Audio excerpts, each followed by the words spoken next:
Selamat pagi Indonesia. Anda menyaksikan seputar Bali terkini pukul 9 WITA bersama saya Yuma Sukmatika. Pemasangan pipa baru dilakukan PDAM Denpasar di Jalan WR Supratman untuk menyalurkan sumber air baku dari Unit Pelayanan Terpadu atau UPT Sarbagita hingga kini belum bisa terrealisasi. Menurut Dirut PDAM Denpasar, Ida Bagus Arsana, hal itu belum terrealisasi akibat ada permasalahan di UPT Sarbagita itu sendiri, yakni adanya kebocoran pipa.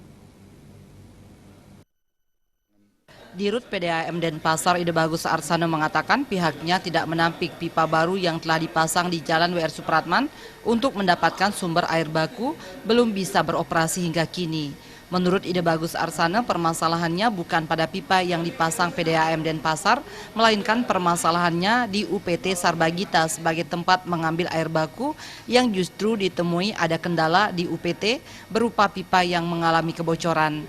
Jika jalan dan beroperasi dengan mengambil air baku di UPT Sarbagita yang dikelola Pemprov Bali ini, maka pipa baru tersebut dapat mengcover air 125 liter air per detik, di mana untuk mengcover wilayah Denpasar bagian tengah.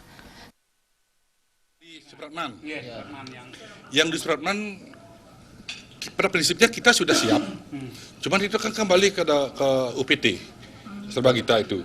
Nah di situ rupanya Pak, bukan maaf ini rupanya di situ kayaknya belum siap aja. Nah sebenarnya kita kan mengharapkan salah satu ini sudah selesai di situ. Udah tanggal 1 sudah start kita maunya ambil airnya kan. Begitu kita uji coba, di situ ada kendala di situ. Nah kita kan tak bisa paksa. Harus bagaimana kita menyikapi itu kan tak bisa. Akhirnya dia minta tunggu 1 minggu. 1 minggu tak tempo lah Pak. Mungkin ya barangkali 1 sampai 2 minggu dari ini mungkin itu sudah bisa terrealisasi. Kalau sudah di sana selesai. Gitu. Rencananya tanggal 1 Kemarinnya rencana kita ada tanggal 1 itu begitu sudah tanggal 7 penyerahan itu masalah Desember masalah itu. Kita uji coba 2 minggu itu tanggal 1 sudah start gitu. Nah rupanya masih di sana masih ada kendala kebocoran, masih ada kendala di UPT. Kita tidak bisa paksa itu.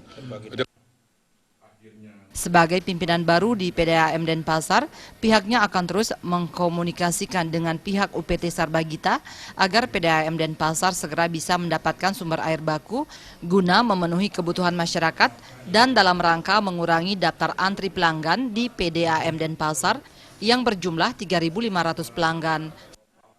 Suparyana dan Winata, Bali TV. Pemirsa, demikian seputar Bali terkini kali ini.